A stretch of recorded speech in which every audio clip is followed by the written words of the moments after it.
So we're moved on to 7D. Terry introduced a preliminary procedure for how to handle those potential Oh, I see. violations. Yes. Yeah, I would see this as, a part of our sort of like our bylaws or, something, but what it reflects, one is, our current practice of both in the preliminary, that we basically have three stages. There's this preliminary sort of consideration, almost like a cert type hearing, right? It's really, is it even plausible, or does it violate the code even if it were true? And if we see that, then we move into this investigation period. And I've laid out a couple ideas that have been floated from the last few investigations.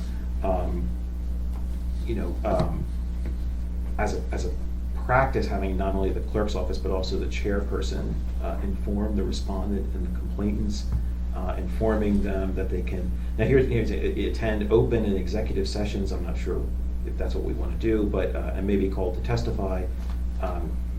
We may want to tell both the complainant and the respondent they can be represented by counsel if they choose, and that they're both informed of the meeting dates, times, and locations of each meeting. We don't often do that. Often we've just simply, this one you're going to be asked. Right. But so again, these are some of the ideas that Barbara and other people had with a previous case, that perhaps the respondent should be allowed to. And so part of it, is some of this is just stuff that we're doing, but some of these are ideas and would be real departures from our past practice, but they may be more fair. The technical rules of evidence don't apply. That's right straight out of the code. Standard proof is preponderant. That's right out of the code. So the two, from the investigation section, the two things, the idea is to think about how much the respondent and the complainant, how much access do we want both of them or either of them to have to the extent of the investigation? Should they be allowed to come to the open, all the open and all the executive, I guess it's all done in at least executive, but all the executive sessions? Should it only be the executive sessions where they've been asked to testify? Should the respondent be allowed to come to all of it? Should the complainant be allowed to come to all of it? Typically, now again, our past practice has been we've never really barred anyone, but we've really selectively invited people. The respondent, we typically had the respondent come in. If they come in at all, they come in once, they give their information, and then off they go. We've not made it clear to them that, and we don't know if they do, but we've not made it clear to them that they have a right and are invited to sit on the entire hearing, right? I mean, they couldn't sit on deliberations because those need to be fully confidential, but all of the executive session But the stuff. rest In of other the words, meetings are open public, which are advertised. And is the agenda posted online? Not now, not yet, right? For now. Oh, for this next meeting. No, I meant, like, is today's agenda, and then is it posted online? If somebody wants to say, maybe I want to attend that meeting, can they look and see what? That's in the works, so that's gonna be a rule eventually. In fact, I'm surprised that actually has already gone into effect. Citywide, that they're saying, hey, what's good of notice if you don't know what's on the agenda? Right. And it doesn't take any time for the staff person to put it on. And of course, there's been a loud outcry back, wait a minute, it does. So, but eventually the agenda's gonna be on that, but not now. So, I mean, that's a sort of in principle thing to think about. I'll be honest with you, the board has typically not done it that way, even though this would be a violation, sort of like the way the technical rules and legal procedure would work. Precisely because we didn't want the kind of intimidation or, I don't know how you might put it, that, to create an environment in which complainants or people giving testimony about the complaint feel intimidated by the presence of the respondent in the room. And so we typically, let's bring one in and not the other one. But we should think about whether we think that's fair and whether the respondent has a right to be there. I mean, again, the respondent can always go fully public, right? They could always say that, but does the respondent have a right to say, I don't want to go fully public, but I do want to be there and I want to hear, aside from the deliberations, which they don't have a right to, but I want to be there and hear all the testimony that this board hears during the investigation. If I remember my constitutional law, doesn't the the respondent have a right to face their accuser? Well, defendant Yeah, well, that's has a what. right to Okay, accuse, so that's what I'm to saying. face his accuser and witnesses testifying against him. Yeah, and that's, we're not talking criminal here necessarily at this No. point, but we're still talking with the same situation. Respondent being the same thing as a defendant. The constitutional law applies it differently to certain scenarios, but I understand your point. That's right, I mean, And it's the question is, whether it's the baseline requirement versus is it something that we should be doing? That's right, Why or you was might, the- or you might think of it, so, yeah, there's two models, right? The Right. one model sort of like is, yeah, you should think about it as a criminal trial, and the respondent should be there the whole time. The other model is sort of like, it's like an NTSB, investigation, we're trying to get all the facts and everything, and like, the pilot who might be blamed for the crash isn't Right. present for each and every interview that the investigators do during That's the right. investigation, for good reason. Right. You don't want the intimidation, you don't want, to create interpersonal relationships that might interfere with evidence gathering. You want people to speak frankly and as openly as possible, and the presence of the respondent would probably dampen that. In this case, literally, right, because we saw the previous thing got told, I think, in cases where it's a small town and people know each other, I think it would have a chilling effect. But that, again, as a question of fairness, maybe the criminal law. So at any rate, we've done it, the model we've used in the past has typically been more the NTSB type investigation. Let's keep it relatively informal, let's keep it, one person at a time. We should ask ourselves, as a matter of principle, should it be more like criminal law where that respondent's allowed to be there for the entire thing, which would mean that they would need, I think, more specific notification of each and every meeting where we're going to be doing the investigation. Well, code currently doesn't spell out one way or the other, I don't believe. Right. does it?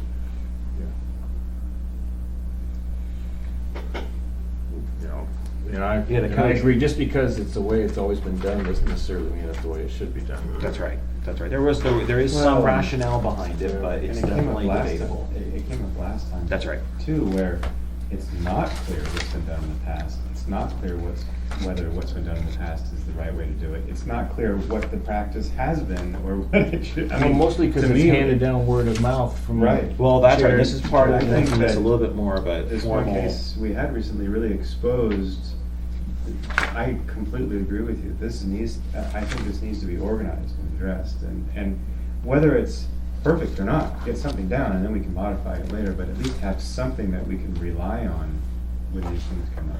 Yeah, I think, again, even if we just think about them as board bylaws, but I think, because again, it's nothing in this procedure violates the code. Obviously, we couldn't have bylaws that violates the codes, but it's No, clearly no. filling in gaps. And I think Right. I think we're okay there to fill in where the code doesn't give us guidance. We, things that are in the spirit of due process and Yes. fairness, I think, are on firm ground. Does the board have anything like that right now? Not that- Like some sort of document that fills in the gaps? No. No, I think that would be an outstanding idea, absolutely. Yeah. The other thing that's potentially new as an idea that's been floated around, this is something that Dee has put forward, is when we if we reject a notice of potential violation, not at the prelim level, but after an investigation, to what degree should we get into offering That's some right, justification for the board's action? And again, in the past, we have not, and again, the reason why, and again, this is not to say it's right, but the rationale has been a concern that as you spell out why you think the complaint ultimately didn't have merit, are you ultimately handing an official document over to someone who may then use it in a political way, say, hey, look, I raised this complaint with the board, and here's what they had to And say. the board that's on- appointed by the mayor said no. And here's their, well, and then here's their, in other words, in some sense, it would be, right now, it's, if we reject something, the only thing that goes up on, that's really a public record is you've got, that there was a notice of potential violation. I think that's about it. This would give a complainant at least the ability to say, here's the official document, I did file this complaint, and the board actually investigated so-and-so for these very, very serious charges. Now, of course, they let him off because they're appointed by da-da-da-da-da. So anyway, that was the concern, but Dee's point, and I think rightly so, that, you know, many of our complainants are not politically motivated, and at the end of the day, there's this very long process sometimes, and they get a 2-sentence form letter saying, thanks for your notice, we checked it out, we didn't find anything. Well, and you've done a lot of work too, and that should be somewhere in an educational document, in my opinion.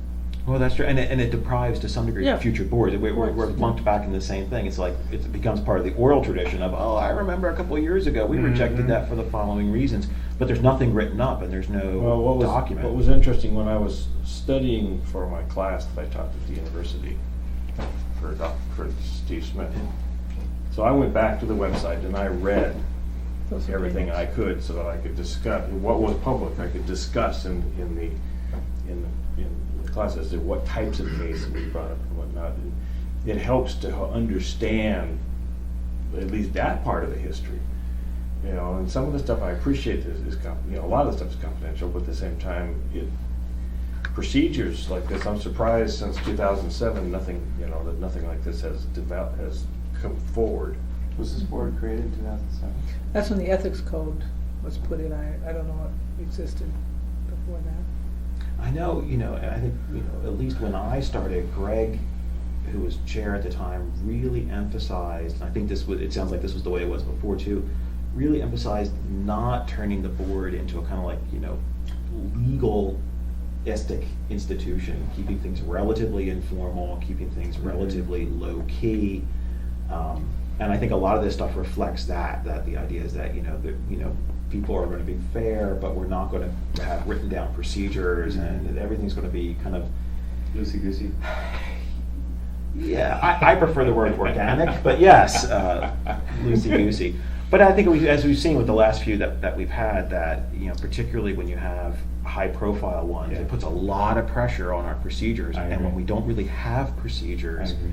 it leaves us kind of scratching our heads a little bit. And I think there are some real substantive ethical issues to think through about what rights do we think the people in this process have. There have been times where the complainant, we haven't even invited the complainant never comes and talks to us. We're like, well, I assume that, like, this Burke guy, typically I'd be like, if he had more, he would have written it down, right? So maybe that's not right. Maybe we should, we should be inviting both in and whatnot. Well, actually, So what were you saying? Can I just? go ahead. Oh, I was going to say, in terms of procedure, we do need to do something with respect to this particular violation 2013-4. It was filed on 5/16, So we need to and vote we to need to extend. move to extend for 60 days because of 90 Move to days. extend. Second. Okay, so moved and seconded to extend for 60 days? 60 days 60 days? from the end of the 90 days, let's do it that way. Okay, works for me. So that would extend it to approximately 95, so October. So I'll have to do the math. Any objection? No? Hearing none? We're- That's just to keep us out of trouble with our own code. So, Well, at this any is, rate, this is great work, okay. and you don't want me to do spell check on it. No, because Because it was- ant is a word, it's just not the proper word. Well, there was a respondent and complainant, and then they got chopped up, and so. Well, Keith, Lisa, do you know? Can you tell them when you received this email with this document? About 11:45? Yeah. I graded midterms as long as I could, and then like about 11:15, I said, "All right, I need to start doing some board method stuff." So, I don't know. Again, there's a couple things that are controversial there. So, do people want to review this and think about Yeah. what we want to do? But maybe at our next meeting we Move could this firm to, it up and start slowly building up some bylaws. Also, additions, right? You can think of additional elements that you would like to see it add. Again, which either reflect our past practices or reflect what you would think is a fairer way of doing it. Let's add that, and let's try to get some sort of firmed up document. Well, I appreciate you pulling this together. This has been our unfinished business for quite a while, so it's something that's really gonna help us, I hope. Because reading the code and telling us procedure as opposed to having something like this is, And Lisa, I think in your absence, and I think this is fine in general session, we just decided to, for the next meeting, get both the purchasing officer which would be Dave Cloninger, the 2 respondents and the complainant. We're gonna try to get them all in, and maybe you and I can work out the logistics of that, whether we need administrative subpoena or not. Okay. And we're gonna have them come essentially at the same time. Maybe have purchasing go first. Maybe we should, so we don't waste everybody's time, maybe have purchasing come at 12 and the respondent at, not the complainant at 12:15. 12:15, all right. 12:15, 12:30. 12:30. Yeah. Right, because at 12, we've got a little opening process we've got to deal Right. with, and that takes 5-10 minutes. And then Well, if it's okay with the board, we can delegate that to Lisa to figure out. Yes. We don't have any, I'm sorry. And so are we done with this? We need to step back to 7B briefly. You wanted to, Oh, I just did not get the okay. opinion done. I'll get everything. Okay, so that will stay unfinished. So basically, I'm going to, just a review, I'm going to call on the disclosure in 7A. 7B, we'll review whenever we can. We may not get to it next time because of our other, we're moving 2013-4 to the next meeting, and the notice of procedure, we're going to study it the next time. Do we have any new business? I have a question. How's it going with the code revision drafts? I haven't done anything for Okay. that. I What- think the what's our gift time portion will be schedule? very, very straightforward for the teacher Okay. portion. I mean, that's what we need to do immediately is the teacher portion. I think. Right. And That's that- actually oh, what okay. I'm kind of referring Okay. to. Um, And I know that we've There's a got meeting on the some, 30th, right? So really, I should be trying to get that together before then. Well, that and the assembly has to have something, they asked us to have something to them by the end of this month. Okay. I don't know that, they said if we were to have it done by October, we needed it. Well, they said they couldn't act on it till October. Yeah. By the time you get, so. and that was what I was referring Yeah. to. I didn't mean all of the different ideas. I Just the just meant the gift thing. teacher Yeah. gift And ideas. let me just try to commit to doing that. Okay. Be hopefully next week, so you can all look at it back and Okay. forth and just send comments. Sure, okay. That was the question that I had. Okay. You're I'm trying welcome to to keep- attend, but I don't know. While you were gone, You're not we discussed required lots to of attend. days, Oh, 30th? meetings with Yes. school Oh, I'd board, like to, meetings with the yeah. assembly, trying to figure out That's code helpful. revisions, changes for the gift disclosure. We spent a lot of time in the last couple of meetings trying to figure out how we can change it to clarify it. Because I think the concept is that we want to be spending more time doing notice of potential violation. And conflicts of interest. And instead of having special sessions to discuss stacks this big of teacher disclosures, we don't want to be spending time on that stuff. That should be, that is minutia, that should be handled, that shouldn't be taking up our time. You know, the one sort of open question, I just picked the number $50 for Mhm. this, Yeah, and I don't know Does- that $50 is the amount that we should settle on. I don't either. So why don't we discuss that, because we gotta have that. Sure. Okay, Can we discuss it? we have time to discuss it. Steve's got a meeting at 2:30, so we. Meaning, I guess my point is I wouldn't mind, I would not be opposed to raising it to if we're gonna cap it at a certain amount, assuming we don't go for a complete Well, abolition No. of all gifts. If we're going to allow a gift, which I think is reasonable, then I wouldn't be opposed to having a hard cap at higher than $50. That's my thought, but I don't have a strong opinion one way or the other. well,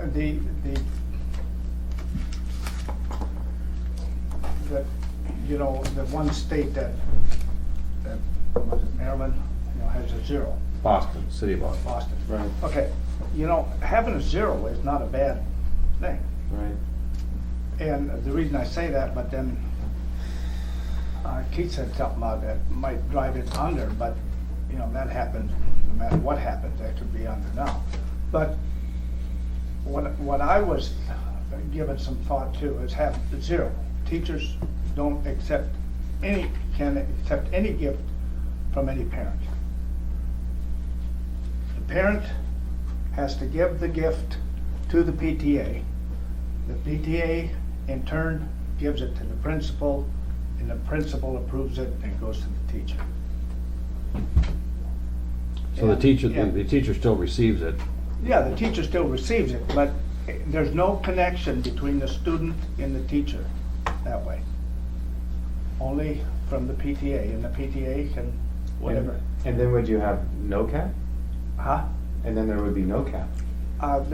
No, then, as long as it's anonymous from the PTA, from an organization, the PTA organization, and the principal approves it.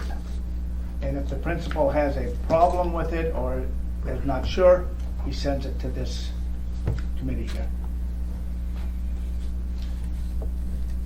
If he's not sure, it would be a conflict or whatever. You know, and I it's just understand, an I think, idea. Terry, you were one step away from that position as well. My concern there would be, I don't think the school board would support that. Mhm. They will support a low $50 or $100, but they won't support a zero. And we're trying to get the school board on board and get some Right, of the other and better that's why I rules. say, after we have I don't think we should make any decision until we have our meeting with. Well, I think, but we still make a proposal. I mean, that's the most effective way. Here's the code, here's what we think, and that we do have a number in there. And I don't think they'll support a zero number, that we'll step backwards again, just like we have in the past. One of the things that would be Yeah. helpful is if we can find that mysterious, the missing spreadsheet. Yeah, that, Okay. Yeah. Because I think that would be very helpful for that meeting, for the school board member and the superintendent to see what's the percentage of schools even reporting. well, that's a pretty outdated, it's Well, 3, but it's It still shows, it still shows a period of time that where people were under a requirement of. Yeah. And the current superintendent may have a different way of handling that than the previous one did. Right. And the other thing about the zero, that going underground, I as a parent dramatically want to give my teachers $40 apiece twice a year. Now, maybe I can only do it once a year, depending on your limit. Money for supplies, Okay, period. but But this it's wouldn't directly stop to it. the teacher. But I'm just, That's different, yeah. I don't know. Well, I have the to one- tell you, the one both thing- the teachers and the school board, I think, will really Wha- fight a zero Okay. number, and we shouldn't go there. Why do you want that teacher to know it came from you? I'm just Yeah, asking. yeah. Yeah. I guess it's just collegial, and I mean, my Yeah, kids are you want rotten, that, I don't but, know, yeah. it's not gonna help. So in discussion, do I need to disclose again that my wife's Yeah. a school teacher, or can I Yeah. just? Oh, that's talk? fine, yeah. That's fine. I just- Well, you You're the just one did. that's guilty. Yeah, so, yeah. I think that we ought He to has a do it direct some way. financial interest. I honestly think that we ought to just let the principals handle it and have some process that if it exceeds something that it runs through. Does the school district have counsel? Yeah, And it might have, they probably have a legal Well, staff Steve, as well. I don't mean to interrupt you, but here's the problem, they Yeah. haven't handled it, period. Yeah. They don't handle it, they haven't handled Yeah. it, and we're in charge of doing it. Well, Yes, but the school board doesn't work for the superintendent. The school board tells the superintendent what to do, Mhm. is the way it's structured, right? Theoretically. Theoretically. So I think what we need to do is tell the school board that what's happening isn't right, and they need to encourage the superintendent to take care of the Okay. business that's at hand. Which I think we did the last Yeah. couple of meetings, and so I Right. would look at that Yeah, PowerPoint. you've missed a It few meetings. identifies We've had the several problems, meetings. and it says, here's potential suggestions, we have what, across the board, $50, we just threw that number out at the Yeah. time. And do you have any ideas? And they didn't really, so they said, give us your ideas. I guess, so why are we Keep kicking meeting, it so back. why are we meeting with the superintendent? Well, because we've asked to. They ask us to? No, we asked them. Oh, okay. Yeah, the superintendent was at the combined meeting of the Yeah. assembly and that, and. Right. And I believe Kathleen Plunkett said she would arrange us to have a meeting with the superintendent so that we can, because the superintendent's the one that's translating all this policy down to the principals and the teachers. Yeah. Now, I'm getting the feeling that this superintendent is more receptive to potentially making some changes and some steps. Not that he doesn't also come from a teaching background, but I think he's more receptive. Yeah. That's just a gut feeling. I don't have anything to back it up. Yeah, Steve, they just, historically, we've had years of resistance to the most mild suggestions. Can you put something in your newsletter? dear parents, be careful of the larger gifts. I mean, something that's really mild and absolute, no, we won't do it. So we have sort of a history there, and this board does spend really an inordinate amount of time on this Yeah. nonsense. It's just Yeah, wait till you nonsense. see Christmas. Yeah, well, Yeah. yeah, my first meeting, I was like, wow, this is, like, all we're gonna do is like stacks and Oh, yeah, stacks. no, it's just nonsense, and, Yeah. as much as we can turn over to them, and that's why, hard and fast, one rule, and then maybe the process is, if it's over that, it's not, well, we're right, I mean, the PowerPoint said $50 would be it. And you don't have to disclose 50 and under, I mean, and again, I'm And the suggesting. assembly members at our meeting that we had here with the assembly in here, they appeared to, the members that were here. Oh, Trainee said- wanted a He zero. said they wanted just, or flat 50, period. Yeah. But I mean, but we would be talking about a change to Code. the Mhm. to the code, right? And so this would not just apply to teachers then, right? No, we could do No, it it either would way. Yeah. Right. This was for teachers, is what we were Yeah. doing. Yeah, so that's something to Its own think group. about too. I'm not. Well, No, has it was has it been an issue outside of the? We haven't ASD? had too many cases, right? We had Mhm. the case of someone with you, right? The person receiving what training or the classes. Free physical therapy free from physical an therapy, insurance right. company with which we work. Ooh. So, said no. Yeah, so just some food for thought, as a matter of fairness, is it right to hold Yeah. teachers to a higher standard than everyone else in the city? If the cap should be $50, then the cap should be $50. I Well, think that's pretty reasonable for The everyone. individual departments have already determined that there are different standards applicable. So like I said, the police department has a 0 tolerance. Well, that's right, but that's individual departments doing it on their own, right? It's not the Well, code that's- singling out. Agreed. See, I They think they're can't make different the, situations. the police department could make the Really, code more at the very lenient. end. Agreed. They could make it more strict, but. Which they have. Yeah. They have a 0 policy as Yeah. well.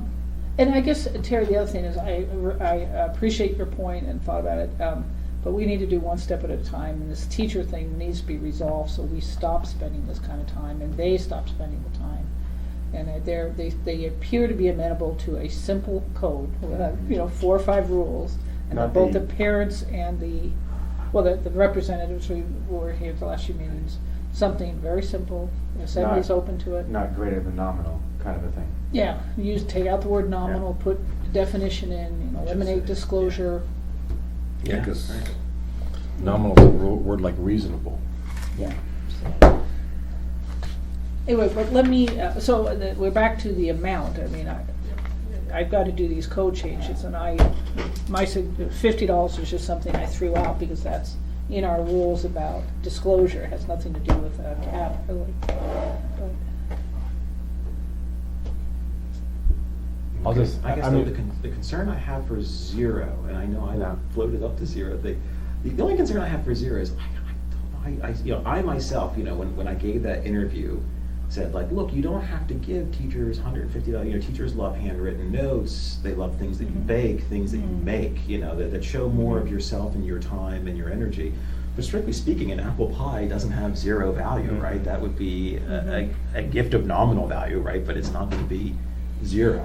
But it's designed to be Right. consumed. And so I'm not sure, so that's my only worry about 0, that you would, Well, we that could say- technically you'd rule anything out.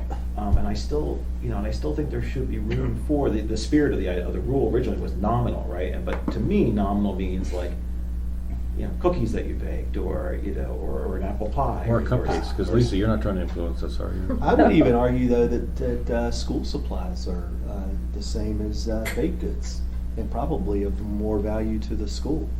Yeah. I mean, if you you talked about giving $40 so that the teacher could buy supplies, but what if and I could have sworn this has happened in the past, maybe not, I've lived in other places, so it might have been another school district, but the teachers would ask for donations, pencils, notebook paper, construction paper. Well, most PTAs make donations to each class. Yeah, but I think I've remembered that teachers actually, sending something home with the students saying, hey, we could use some Kleenex. Mhm. I know I've donated boxes of Kleenex to the school, to the actual classroom through the teacher. So should the teacher have If it was under $50 disclosed worth, it wouldn't a be box of nothing Kleenex? disclosed. Yeah, but what if she got, or he got 50 boxes of Kleenex at one time? because it was 50 individual donations or 20, that would be okay. I don't know. So I mean, I Yeah, agree that- with you. 'cause I'm like- even more uncomfortable with that, the idea of a teacher soliciting anything through her students. We Well, need this, I mean, please give that. you What- know, what parents They come do up, too. what You know, parents it- cook up with it. yeah, what I parents mean, it's a don't. value to me Supply from- trees, and you take off one little leaf, and that's what your child's supposed to contribute. Yeah, and the number of kids with runny noses, you want plenty of Kleenex in those rooms, because if one kid's got it, the other 20-something kids have it. So, Well, because- Anyway, I propose It leaving it at just 50 right now, complicates. and then if we want to adjust at a later time, we can Yeah. adjust. Well, it. let's- Can we just let's leave it feel at the- 50? Let's feel the school district out, see how they feel about it. 50's been kind of the number we've been working around. The question to me is whether, based on our economy and inflation, do we want to bump it up a little bit? Well, and That's it's my like, take on it, but. Like Attorney Hall said when he was here, he said you might want to consider raising the $50, Mhm. but make it, Yeah. Make That's it it. one number, yeah. you know, Yeah. no forms above it, no. That would be one way of maybe working with the. Well, we can The district go to also see how is- the district feels as well. I felt, I think that school board member Plunkett is interested in trying to get this resolved. Well, see, what we could do is just appeal one sentence in here that says this code includes the school district employees. Just repeal that, and then they, let them take care of their own problem. Yeah. Well, it sounds like I'm they're being not all. facetious. They're not Yeah. all. It sounds like they're not all being reported anyway, or disclosed anyway. Well, So, when you see the evidence of the spreadsheet, Yeah. you'll see what we're talking about. You know how Yeah. crooked them teachers are. yeah, yeah. Well, then let me put in 50 for now, but we'll bring it up at the meeting if there's been That sounds discussion good. on other numbers. So, moving on to the next thing, any new business, any other reports, member comments? Can we schedule the meetings a ways out so that I can get them on my calendar? That would be They are helpful. typically now set for, that Right. was the next thing, which we don't Okay. have listed on here, is the date and time of the next meeting, but they are the third Wednesday. Okay. Third Wednesday at Okay. 12 o'clock. Okay, 12 to 2. Okay. Well, we were going to do that through August. Right. And then we were going to Got revisit. to find out what, Oh, so we don't have anything set for September right now? Because Yeah. Terry was gonna get another schedule beyond August. He gonna probably, look right he now. probably got your, Yeah, I've got it. your So that would be the teaching schedule. 18th? So for August, it's the 21st. No, I'm looking at September. Yeah. It's that's a good day and time for me, but I don't have a teaching schedule either. I'll have to yeah, get you're what they call overhead. So, so October 16th? No? No, Wednesday, I'm looking August at 21st. September. No, I was, yeah. Oh, you're yeah, next month yeah, already. September 18th, October 16th. I think that's, November 20th. yeah, but we have to rely on Terry. When will you Yeah. get your schedule, do you know? Oh, no, it's out. It's Yeah. out. Oh, I'm oh. just, the internet then died, and so I'm just. Oh, okay. And then December 18th, if we keep those. October 16th? Yeah, and November 20th, Yeah. and December 18th.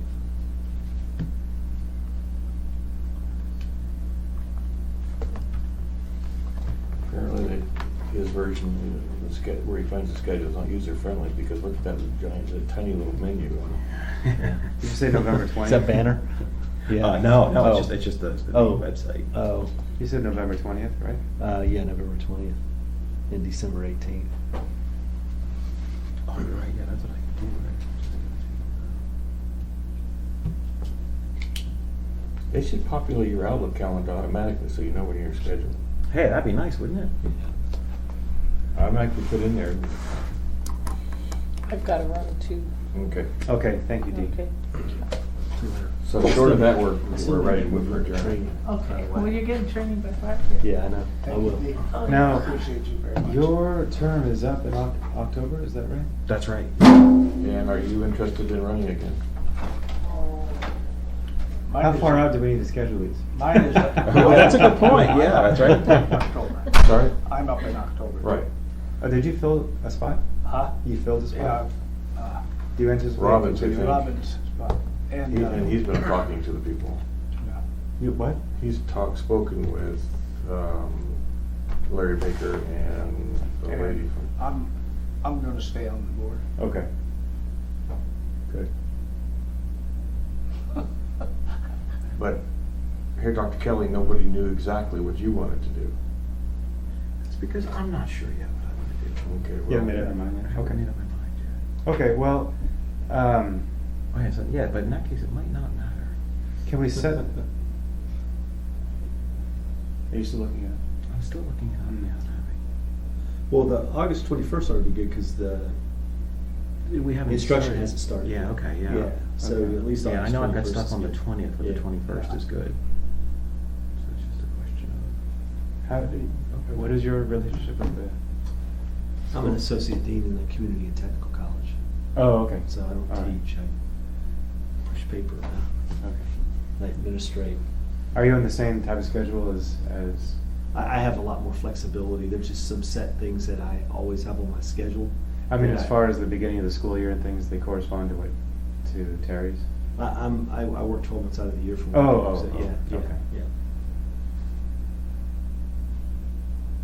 Well, my So contract we've is- set the schedule for October, right? I mean, till. August, yes. August, okay. So we got to August, and Yeah. we can probably say, we're saying we're going to stick with noon on Wednesday. Is it on third Wednesday? Yeah.